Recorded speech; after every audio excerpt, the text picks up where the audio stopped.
NEET UG परीक्षा 2024 को लेकर मेडिकल फील्ड में हंगामा मचा हुआ है। छात्रों का आरोप है कि अंडर ग्रेजुएट प्रवेश परीक्षा में एजेंसी द्वारा धांधली की गई है। एनटीए के विरोध में सभी छात्र संगठन प्रदर्शन कर रहे हैं। उनकी मांग है कि एग्जाम को निष्पक्षता से दोबारा करवाया जाए। राजधानी भोपाल में भी नीट स्टूडेंटों ने शहर के ज्योति टॉकीज चौराहे पर प्रदर्शन करते हुए फिर से परीक्षा करवाने की मांग की। उन्होंने कहा कि देश भर में एनटीए की और 5 मई को नीट 2024 की परीक्षा आयोजित की गई थी, जिसका रिजल्ट 14 जून को जारी करना था, लेकिन रिजल्ट 4 जून को जारी कर दिया गया। इस परीक्षा में बड़े स्तर पर धांधली हुई है और पेपर लीक हुआ। नीट के एग्जाम में अपने लोगों को फायदा पहुंचाने के लिए बड़े स्तर पर धांधली हुई। सर, आपका नाम बता दीजिए। मेरा नाम डॉक्टर अमित गुप्ता है। अभी इस साल जो नीट का रिजल्ट आया है, नीट 2024 का, तो बेहद शर्मनाक रिजल्ट आया है। कई सारे ऐसे बच्चे जो योग्य थे, उनकी रैंक बहुत ज़्यादा पीछे आई है और अनेकों प्रकार की विकृतियाँ नीट के रिजल्ट में आई हैं। पहले तो सिर्फ कुछ टॉप रैंक्स पर ही विवाद था, बट अब जब देखने में आ रहा है कि कम मार्क्स वाले बच्चे भी, जो बच्चे के 550 नंबर आ रहे थे, उसके रिजल्ट आते आते 450 रह गए।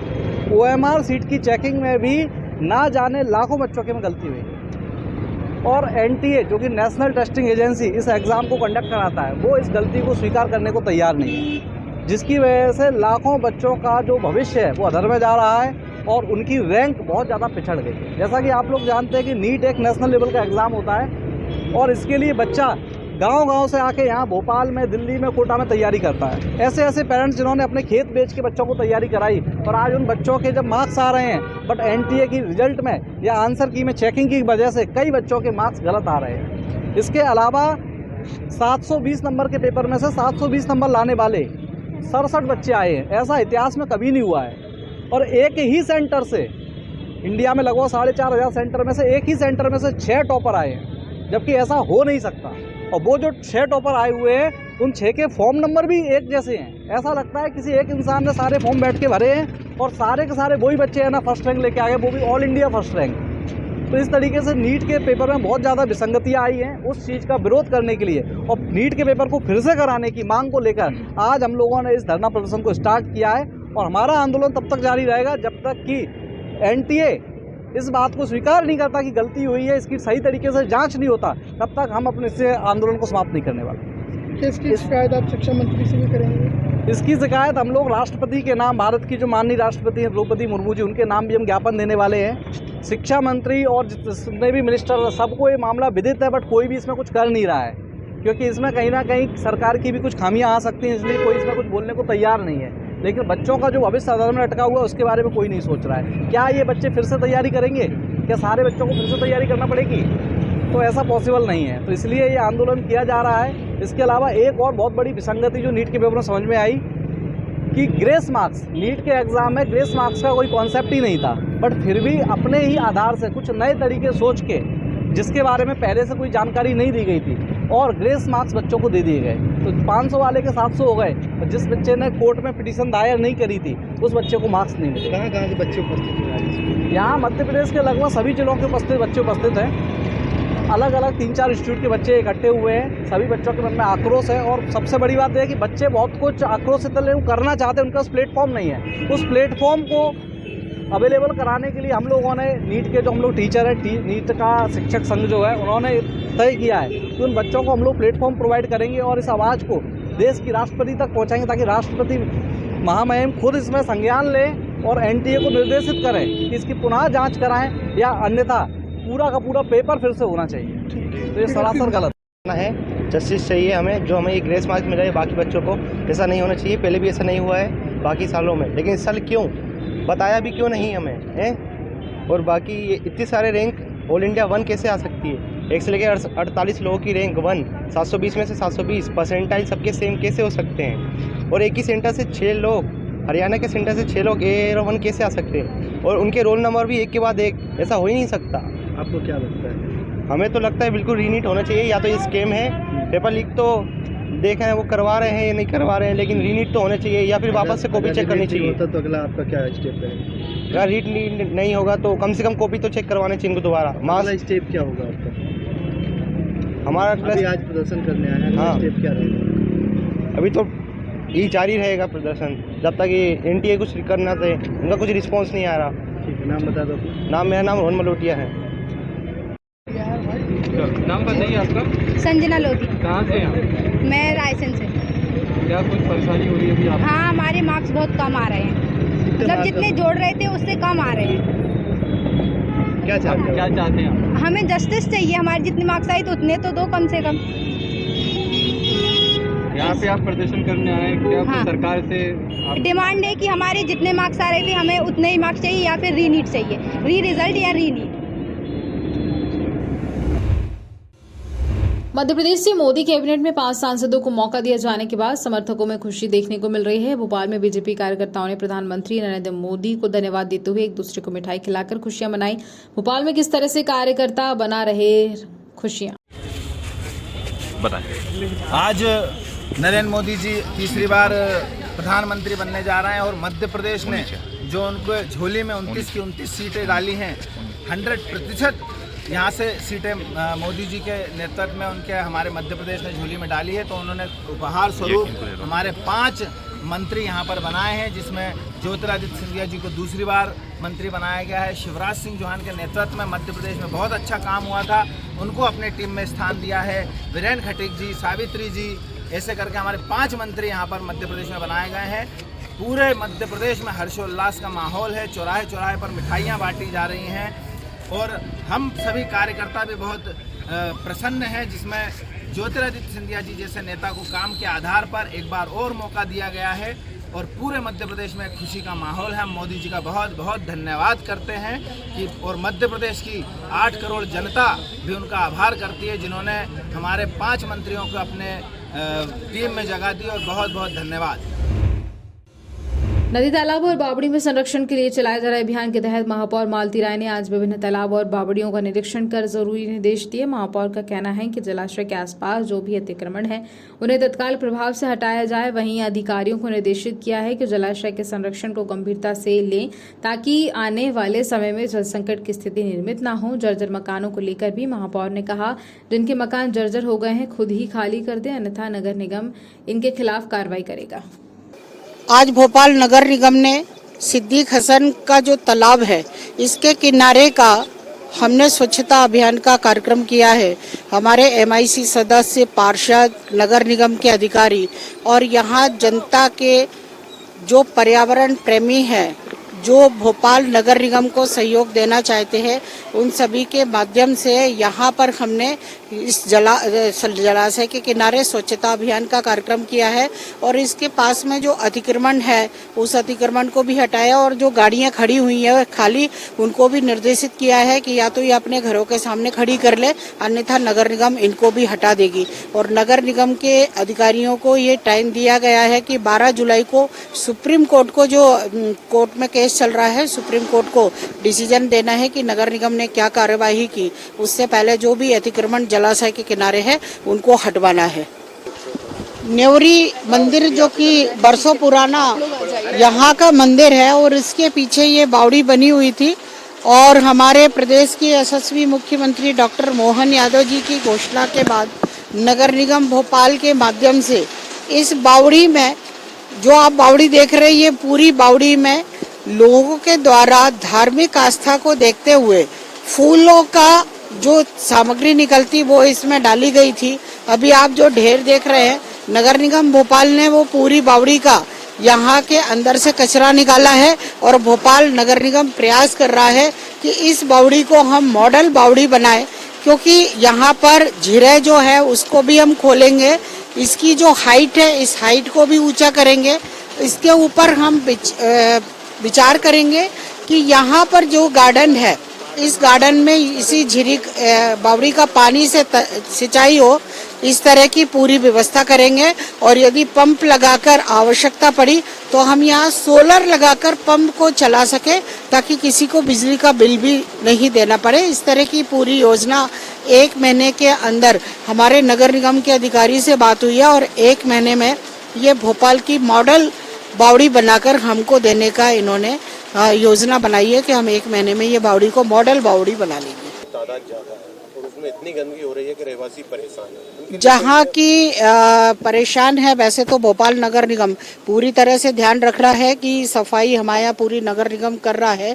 उसके बाद भी यदि आपके कहीं संज्ञान में है कि किसी खाली प्लॉट पर गंदगी है तो वहाँ के रहवासी को भी बोलेंगे कि खाली प्लॉट पर गंदगी ना करे, और जिसका प्लॉट है उसको समय सीमा देंगे कि इतने समय सीमा के अंदर आप उसको पैक कर ले शेड बनाकर या चद्दरें लगाकर, ताकि जनता वहाँ पर कचरा ना डाले, और यदि वो नहीं करेगा तो नगर निगम उसे राजसात करेगा। मैडम नालों कांग्रेस प्रदेश अध्यक्ष जीतू पटवारी का बयान। पीसीसी चीफ जीतू पटवारी का कहना है कि प्रदेश में बढ़ते अपराध को लेकर हमने समिति गठित की है। जीतू पटवारी का कहना है कि सागर की घटना पर प्रशासन अपराधियों के साथ देता नजर आया। सरकार SC/ST से अपराध के मामले में गुनहगारों के साथ खड़ी रहती है। सीएम के जाने के बाद भी कार्रवाई नहीं हुई। जीतू पटवारी का कहना है कि आने वाले विधानसभा सत्र में विधानसभा में SC/ST को लेकर बड़ा मुद्दा उठाया जाएगा। चुनाव की तारीख का ऐलान पर बोले, जब से तारीखों का ऐलान हुआ है हम तब से ही तैयार हो गए हैं। उसको लेकर पूरी विस्तृत कार्य योजना बना के आपको पेश किया है। सर, एमपी सरकार 5 करोड़ पौधे लगाने जा रही है। इससे पहले भी एक बार मतलब मैंने फिर कहा 3C की ये सरकार है। पिछली बार शिवराज सिंह जी ने जो पौधों का क्राइम किया था, 6.5 करोड़ पौधे नर्मदा किनारे लगाए थे, आज तक एक नहीं मिल रहा है, और अरबों खरबों रुपए कर्ज लेके खर्च किए गए थे। ऐसे ही चूंकि पर्यावरण की सुरक्षा सरकार का दायित्व है, आम जन का दायित्व है, राजनीतिक दलों का दायित्व है, अच्छी बात है, अच्छी सोच है, पर पौधे करप्शन करने के लिए लगाएं तो सरकार से अनुरोध है कि आप कर्ज देना बंद हो गई है RBI, आपको थोड़ा करप्शन पे लगाम लगा। बजट की शुरुआत होने और ईश्वर करे वो मध्य प्रदेश के हितों और अधिकारों की रक्षा करे। जो डबल इंजन की सरकार ने 10 साल में मध्य प्रदेश की अर्थव्यवस्था चरमरा दी, नेचुरल स्वाभाविक RBI ने कर्ज देने से मना कर दिया, तो इन्हें इसका मतलब सर्टिफिकेट इससे ज़्यादा तो कुछ मिल नहीं सकता है। जब बेरोजगारी की बात हो, जब नर्सिंग घोटाले की बात हो, जब पटवारी घोटाले की बात हो, ऐसे जितनी एग्जाम से उसकी बात हो, तो मध्य प्रदेश का चेहरा काला है। तो मोटे तौर पे चुनाव जीतना एक अलग प्रक्रिया है, पर मध्य प्रदेश की आम जनता की वस्तु स्थिति एक अलग प्रक्रिया है। तो मैं मानता हूँ कि चारों मंत्री जितने भी हमारे प्रदेश के देश में बने हैं वो मध्य प्रदेश के हितों और अधिकारों की रक्षा करें, ऐसी उनको शुभकामनाएं। रोका नहीं गया, आपके कार्यकाल को लेकर किया जा रहा है। कल लक्ष्मण सिंह ने कहा कि वैसाखी वाले अध्यक्ष बताया। नहीं, लक्ष्मण सिंह जी ने ये कहा, एक पिता अपने पुत्र को कहता है, एक बड़ा भाई छोटे भाई को कहता है कि पैरों पे खड़े हो जा, तो उनकी बात सही है, पैरों पे खड़े होना चाहिए।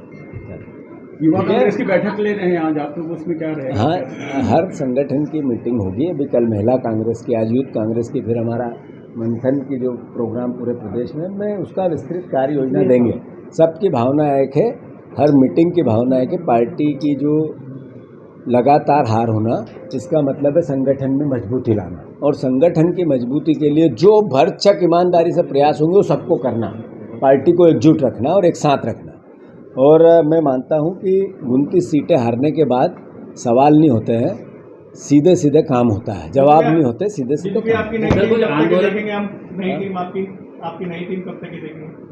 मुस्कुरा के बस इस महीने के अंत से पहले देखें। आंदोलन के रूप में तैयार किए गया? हाँ, सब अभी ये सब चीज़ें आची क्यों पूछना चाहते हो, करेंगे। धन्यवाद। अभी विधानसभा जो बातें हैं आपको विस्तृत रूप से बताई जाएगी। जहाँ तक अभी 3 दिन पहले चुनाव के परिणाम आए हैं, मोटे तौर पे कोई भी ऐसी बात जिससे कि नेचुरल स्वाभाविक आंदोलन करने पड़ेंगे, सड़क पे जाना पड़ेगा, संगठन मजबूत करने पड़ेगा, मीटिंग करनी पड़ेगी, मंथन करने पड़ेंगे, ये स्वाभाविक प्रक्रिया का एक हिस्सा है। जो जहाँ तक मंथन के प्रोग्राम का विस्तृत कार्य योजना आपको दी जाएगी। सर, मोदी मुख्यमंत्री बैठक करने कलेक्टर SP रहेंगे, 6 महीने का पिछले जो रिकॉर्ड है कामकाज का वो मांगा है। नहीं, अच्छी बात है। ये मध्य प्रदेश के मुख्यमंत्री को पहले करना था। कार्य सबसे ज़्यादा है वो तो उनके रिकॉर्ड में है, मुख्यमंत्री के नॉलेज में आता है। क्राइम कितने हो रहे हैं सर विदित है, हम बार बार चिल्ला रहे हैं। और करप्शन सर चढ़ के बोल रहा है, वो सारे जितने भी टोल नाके से लेके शराब की माफियागिरी से लेके जितने भी विभाग है, उसका मैंने बार बार आपको बताया है कि ये सरकार अल्टीमेटली दलालों की सरकार है, तो ये करप्शन उनके थ्रू होता है। तो मोटे तौर पे ये सब बातें हमारे विधायक तैयारी कर रहे हैं, अलग अलग विभाग के कर रहे हैं, और सारे प्रश्न लग रहे हैं। जब आप इस बार का सत्र आएगा तो विधायकों का जो मुखर आवाज़ है वो आपको सदन में भी दिखेगी और उसके बाद सड़क पे भी दिखेगी। धन्यवाद। सर 5 मंत्री बन गए हैं मध्य प्रदेश से, क्या आया रिपोर्ट में? जैसा कि बार बार ये मध्य प्रदेश में सरकार जनता को एहसास करा रही है कि हम 3C की सरकार है, करप्शन, क्राइम और कर्ज की। जो क्राइम है वो आम जनता तो भोग ही रही है, पर ST और SC वर्ग की क्राइम की जो गणना है वो दिन पे दिन अत्यधिक बढ़ रही है। ऐसी परिस्थिति में कांग्रेस पार्टी ने जो एक कमेटी गठित की है जिसमें आदरणीय पूर्व गृह मंत्री बाला बच्चन समेत कई विधायक और SC परिवार, ST परिवार के हमारे नेतागण हैं, उन्होंने इस पर एक विस्तृत रिपोर्ट बनाकर, चूँकि अलग अलग घटनाओं का अलग अलग ब्यौरा है, तो जो सागर में एक ही परिवार के लोगों की हत्या दबंगों ने की और उसको लेकर प्रशासन की जवाबदेही या प्रशासन का कार्य व्यवहार हत्यारों के साथ दिखा। मुख्यमंत्री भी गए तो जिनकी सबसे ज़्यादा शिकायत थी उनको साथ लेके गए।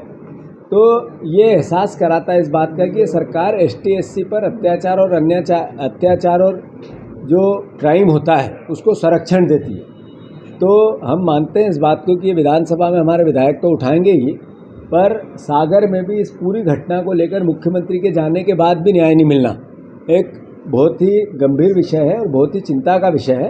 तो ऐसे में आज हमारी कमेटी जाएगी, उन्होंने अपना पूरा प्रोग्राम बनाया है, आने वाले समय में वहाँ प्रदर्शन होगा और जहाँ जहाँ ऐसी घटनाएं होगी वहाँ कांग्रेस पार्टी ST के हमारे परिवार के लोगों के साथ मुस्तैदी से खड़ी रहेगी, न्याय दिलाने को लेकर भी और ऐसी घटनाओं को रोकने को लेकर भी। जहाँ तक प्रश्न है विधानसभा का, उसमें भी हमारे विधायक पूरे ST SC पर जो अत्याचार अनाचार हो रहे हैं इसके खिलाफ मुखर रहेंगे। सर MP में RBI ने तो कर्जा रोक दिया है, अगर फिर से लेने जा रही है तो क्या RBI की गाइडलाइन के विपरीत जारी है? अभी तो लेटर उनको जारी हुआ था। तो मैंने कहा ना 3C का मुख्यमंत्री है हमारा, कर्ज, क्राइम और करप्शन, 3C का मुख्यमंत्री। अगर कर्जा ले रहा है तो ले रहे हैं, सरकार ले रही है तो इसकी बात की जाएगी। सर लक्ष्मण सिंह और अजय सिंह चुनाव के लिए चुनाव आयोग ने निर्देश जारी किए हैं और 23 जून तक नामांकन की आखिरी तारीख है, तो आप क्या तैयारी कर रहे हैं? जहाँ तक विधानसभा चुनाव के जस्ट तारीख डिसाइड हुई है, अभी मैंने भी टीवी पे देखी, तो स्वाभाविक है कांग्रेस पार्टी एक राजनीतिक दल है और चुनाव को लेकर या ऐसी प्रक्रियाओं को लेकर हमेशा तैयार रहना चाहिए। और चूँकि मैंने वहाँ के जो विधायक हैं हमारे सोवन वाल्मीकि और हमारे छिंदवाड़ा के, उनसे भी बुला के बात की है संदर्भ में, तो मैं समझता हूँ कि 1 मिनट 10 मिनट पहले तारीखों का डिसाइडेशन हुआ है, हम उसी मिनट तैयार हो गए काम करने के। 14 जून से आपका एक नया अभियान भी भोपाल स्थित वैष्णवी ग्रुप ऑफ इंस्टीट्यूट में मेगा जॉब फेयर का आयोजन किया गया, जिसमें 40 से ज़्यादा कंपनी में 1500 से ज़्यादा विद्यार्थी प्रदेश के विभिन्न कोनों एवं संस्थानों से सम्मिलित हुए। संस्था के छात्रों ने संस्था में विश्वास जताते हुए कहा कि प्रथम वर्ष से ही हमारा कॉलेज हमारी अपेक्षा में खरा उतरा है, फिर चाहे वो अच्छा एजुकेशन हो या फाइनल ईयर में 100% जॉब की गारंटी हो। संस्था के director doctor S Chauhan, doctor Rajesh Yadav, doctor Bindiya एवं सराठे ने स्मृति चिन्ह देकर सभी HR का स्वागत किया। वहीं संस्था के चेयरमैन मुकेश पाटीदार ने छात्रों को संबोधित करते हुए चयनित छात्रों को बधाई दी। साथ ही कहा कि इस बढ़ती बेरोजगारी के दौर में किसी को रोजगार देने का माध्यम बनना एक समाज सेवा का कार्य है। हर वर्ष 2 चरणों में रोजगार फेयर लगाकर न केवल संस्था अपितु पूरे प्रदेश के छात्रों के लिए ऐसे अवसर बनाते रहेंगे। पाटीदार ने इस सफल आयोजन के लिए प्लेसमेंट अधिकारी अनूप बुंदेला एवं समस्त टीम को हृदय से बधाई दी। युवा हैं, क्योंकि बच्चे जैसा कि देखा गया है कि स्कूल में जब कैंपस सिलेक्शन होता है या अगर कंपनियां आती हैं तो बहुत उम्मीद होती है बच्चों की कि इसी कॉलेज में पढ़ें और इसी कॉलेज से अगर सिलेक्शन हो गया तो कहीं ना कहीं एक बहुत बड़ी उपलब्धि। क्या कहेंगे सर इस तरह के अवेयरनेस कार्यक्रम को लेकर? जैसे हम यहाँ पे वैष्णवी में पूरा परिवार लेकर के बैठे हैं, हमारे यहाँ के सभी बच्चे को हम एक अच्छी जगह पे देखना चाहते हैं जी, कहीं ना कहीं वो अच्छी कंपनी में जाए, अच्छी जगह प्लेस हो, उसी के लिए हमने यहाँ पे हर संभव प्रयास किया है कि यहाँ पे एक मेगा फेयर लगाया है। 40 से 45 कंपनियाँ यहाँ पे आई हुई हैं और सभी एक रेप्यूटेड कंपनीज यहाँ पे आई हुई हैं। तो हम चाहते हैं कि बच्चे कहीं ना कहीं बहुत अच्छी जगह पे प्लेस हो हमारे। कितने बच्चे से सिलेक्शन हो गए हैं अगर अपन अनुमानन बात करें तो? अनुमान की तो अभी खैर फाइनलाइज तो नहीं हुई ये चीज़ें, बट अनुमान की अगर बात करें तो यहाँ पे 1000 से 1500 बच्चे यहाँ पे आए हुए हैं और उसमें से 200-250 बच्चे के करीब हमारे यहाँ पे प्लेस भी हुए हैं। जी, क्या अपील करेंगे हमारे चैनल के माध्यम से युवाओं को? मैं यहाँ पे युवाओं को बस एक ही चीज़ बोलूँगा कि सब अगर अच्छी दिशा में अगर सही ढंग से अगर चला जाए तो बहुत ऊपर जाया जा सकता है। ठीक है सर, नाम बता दीजिए अपना। आकाश पर।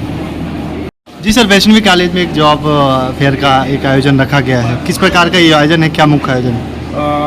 ये आयोजन एक्चुअली आज हम देख रहे हैं कि देश में जिस प्रकार से बेरोजगारी फैल रही है, तो हमारा जो वैष्णवी कॉलेज का जो उद्देश्य है कि ज़्यादा से ज़्यादा बच्चों को एजुकेटेड करके इस प्लेटफॉर्म पर लाएं कि वो एक रोज़गार अपने लिए तैयार कर पाए। तो वैष्णवी कॉलेज का उद्देश्य होता है कि अपने कॉलेज के जो बच्चे हैं उनको भी एक रोज़गार देना है और हमारे बच्चों को रोज़गार देना है। बाहर के जो एक्चुअली ओपन कैंपस रखा है तो बाहर के बच्चों को भी इनवाइट किया हुआ है, तो उनको भी रोज़गार देना है। तो देश में जो बेरोज़गारी है उसको कम करना है, ये हमारा मेन उद्देश्य है। और जहाँ तक मैंने देखा है कि इतनी सारे रोज़गार हैं हमारे इंडिया के अंदर, किंतु कहीं ना कहीं वो बच्चा जुड़ नहीं पाता अलग अलग कंपनियों से। तो हमने एक छत के नीचे इतनी कंपनियां बच्चों के लिए हमने यहाँ पर दी हुई है, जिसको लेकर वो बच्चा किसी न किसी रूप में अपने प्लेटफॉर्म पे पहुँचेगा, उसको एक अच्छी अपॉर्चुनिटी मिलेगी। यहाँ पर हमने 40 कंपनियाँ जो रखी है, एक भव्य एक मेला एक कंपनियों का हमने यहाँ रखा है। जैसा मैंने अभी विजिट किया था कि काफ़ी सारे बच्चों का सिलेक्शन किया गया है और हमारे मध्य प्रदेश में अलग अलग लोकेशन पे सब लोगों को एक अच्छी अपॉर्चुनिटी मिली। सर, किस किस प्रकार की कंपनियां कहाँ से आई? यहाँ पर जो हर प्रकार की कंपनियां, मैक्सिमम कोशिश की गई है कि HDFC, L&T, एक्सिस बैंक और टेक्निकल जो भी IIT से रिलेटेड जो भी तकनीकी जो बच्चा हमारा होता है उससे रिलेटेड भी सारी कंपनियां हैं।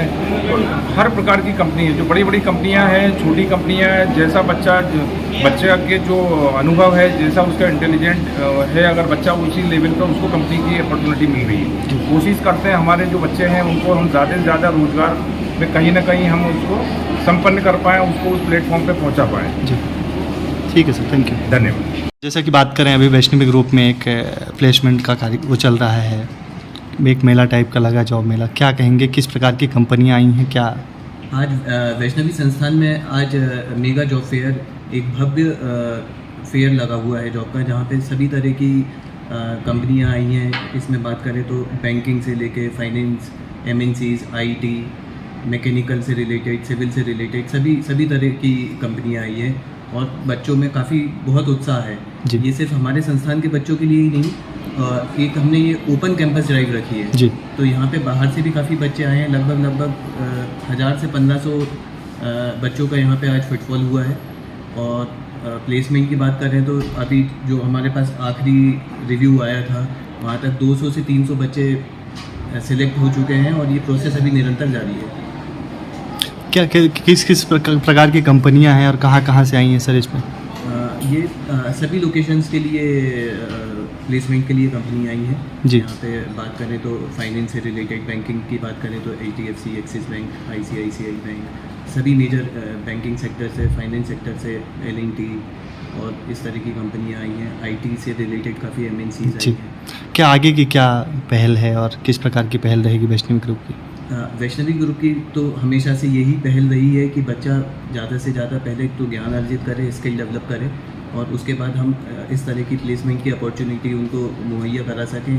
तो पहले भी इस तरह के हमारे यहाँ जॉब फेयर होते रहे हैं, इंडिविजुअल कंपनीज़ के सिलेक्शन प्रोसेस होती रही है और उसमें बच्चे वहाँ पे आज भी कार्यरत हैं और निरंतर ये जारी रहेगा आगे भी। ओके सर, नाम बता दीजिए अपना। मैं राहुल पाटीदार, सचिव वैष्णवी संस्थान। Okay, thank you. क्या हुआ तेरा वादा के तहत राजधानी भोपाल के कांग्रेस कार्यालय में युवा कांग्रेस की बैठक आयोजित की गई। बैठक में पोस्ट कार्ड को भी लॉन्च किया गया, जिसे जीतू पटवारी और युवा कांग्रेस के प्रदेश अध्यक्ष मितेंद्र दर्शन सिंह यादव के माध्यम से किया गया। मितेंद्र दर्शन सिंह यादव ने बताया कि हम करीबन 1.5 महीने तक ये अभियान चलाने वाले हैं, जिसे 4 चरणों में चलाया जाएगा। पहले चरण में 1 सप्ताह यानी 10 दिन तक डोर टू डोर जाएंगे, फिर पोस्ट कार्ड भरवा जाएंगे, फिर उन्हें CM को सौंपे जाएंगे। उसके बाद जिले स्तर पर आंदोलन किया जाएगा और फिर राजधानी भोपाल में आंदोलन की हुंकार भरी जाएगी। इसी के साथ उन्होंने कहा कि हम इस पोस्ट कार्ड में अपने 5 मुद्दे लेकर के चल रहे हैं, तो वहीं लाडली बहना योजना को भी लेकर के उन्होंने कहा कि हम उन महिलाओं को तलाश करेंगे जिन महिलाओं के लिए लाडली बहना योजना का लाभ नहीं मिल रहा है। कुल मिलाकर मितेंद्र दर्शन सिंह ने कहा कि हम उन नए तरीके से काम करेंगे, समीक्षा के साथ अपनी टीम को भी आगे बढ़ाएंगे जिससे हम आने वाले विधानसभा चुनाव में सफलता प्राप्त कर सकें। आज जो हमारा कार्य समिति की जो बैठक थी, हमारे सभी प्रदेश के पदाधिकारी, जिला अध्यक्ष, आज हम लोगों का जो लॉन्च रहा है, एक तो समीक्षा रही है कि किसने लोकसभा में क्या क्या कार्य किया, क्या क्या कारण थे, क्या क्या असफलता के हमारे कारण थे। उन असफलताओं को लेके हमने लोकसभा वाइज हमने बात की है और साथ में ये चर्चा की है कि किस तरीके से हमको आने वाले समय में यूथ कांग्रेस को मजबूत करना है और किस तरीके से नीचे ग्राउंड लेवल पे अपने कार्यकर्ता को क्या क्या सम्मान और क्या क्या क्षमताएं प्रदान करनी है जिससे उसका कार्य और बेहतर हो सके। और साथ में आज हमने एक प्रोग्राम की लॉन्चिंग की है जिसका नाम है क्या हुआ तेरा वादा। क्या हुआ तेरा वादा। संकल्प पत्र में जो भाजपा ने कहा था युवाओं के लिए, महिलाओं के लिए, उनमें से हमने 5 मुद्दे लिए हैं। पहला मुद्दा हमने लिया है कि 2.5 लाख नौकरी युवाओं को कब मिलेगी। 1.5 करोड़ हमारी जो बहनों के आवास है जो कि 1 करोड़ 30 लाख है वो कब बनेंगे। तीसरा, किसानों को जो उन्होंने कहा था 2700 गेहूं पे देने के लिए वो कब मिलेंगे। चौथा जो हमारी मांग है, नरसिंह घोटाला के खिलाफ कार्रवाई की जाए। 5वीं, जल जीवन मिशन के तहत जो घपला चल रहा है, ये बताया जा रहा है कि कोने कोने तक ग्रामीण में नल और पानी दोनों पहुंच गए हैं, उस पे निरंतर जांच की जाए, वरना हम उग्र प्रदर्शन आने वाले दिनों में करने वाले हैं। और एक मूल्य मांग जो मेरे कार्यकाल में जो मैं उठाऊंगा और मेरी पूरी टीम उठाएगी कि सरकारी फीस युवाओं की माफ की जाए। ये हमारा मूल मुद्दा है जिसको हम पूरे टाइम हर समय लेके चलेंगे, क्योंकि अगर आज सरकार ने युवाओं की सरकारी फीस माफ नहीं की, इसको लेके हम आंदोलन भी खड़ा करेंगे। क्योंकि युवाओं से आप फीस ले रहे हो और घोटाले में उनको क्या मिल रहा है, उनको डिग्री नहीं मिल रही है, घोटाले में उनके पैसे बर्बाद हो रहे हैं। फिर किस बात की ये फीस ली जा रही है जिसमें युवाओं का सिर्फ शोषण हो रहा है और शोषण मानसिक और शारीरिक दोनों हो रहा है। तो इस मुद्दे को लेके हम 1.5 महीने चलने वाले हैं और इसको हमने 4 चरण में बांटा है। पहला, हम डोर टू डोर करने वाले हैं 10 दिन के लिए। फिर उसके बाद हम विधानसभा लेवल में इसी मुद्दे को लेके पोस्ट कार्ड भरवाने वाले हैं और वो चिट्ठियां हम सीएम घर पे भिजवाने वाले हैं उन नौजवानों की जिसमें वो हमारे पोस्ट कार्ड में मुद्दे लिखे हुए हैं। तो हमने आज पोस्ट कार्ड लॉन्चिंग की है और तीसरा चरण रहेगा हर जिले में घेराव इन मुद्दों को लेके, और चौथा चरण रहेगा भोपाल में हुंकार, जो हम अगस्त में पूरे पोस्ट कार्ड इकट्ठा करके बोरी में लेके आने वाले हैं और युवाओं की आवाज उठाने वाले हैं, इस प्रदेश की जनता की आवाज उठाने। जो हमारे मुद्दे थे वो मुद्दे ये रहे कि हम नीचे तक हम अपने कार्यकर्ताओं के साथ मिलके वो मुद्दे, जो हमारे खुद का पत्र था जिसमें हमने 1 लाख की बात की, तो एक बात थी कि हम वो ना पहुंचा पाए। दूसरा, हमने उन महिलाओं को भी नहीं ढूंढा जिनको लाडली बहना योजना नहीं दी गई थी। तो जिनको लाभ मिला उनको तो लाभ मिल गया, पर ऐसी और भी बहनें हैं। तो अब हमारा एक नया कार्य है कि उन बहनों को भी ढूंढना और कलेक्टर ले जाना कि इनको भी उनका हक मिले। तो ये भाजपा का जो ये एक कहावत है ना, एक दौरा व्यवहार, कि सिर्फ उनको दिया जाए जिनके उनके लोग हैं और बाकी की महिलाओं को छोड़ दिया जाए। और तीसरा, हमें लगा कि हमें संगठन पे काम करने की जरूरत है और मजबूत करने की जरूरत है युवाओं को। तो ब्लॉक और जिला पंचायत और सेक्टर तक हम कमेटी बनाने की तैयारी में। जी, धन्यवाद।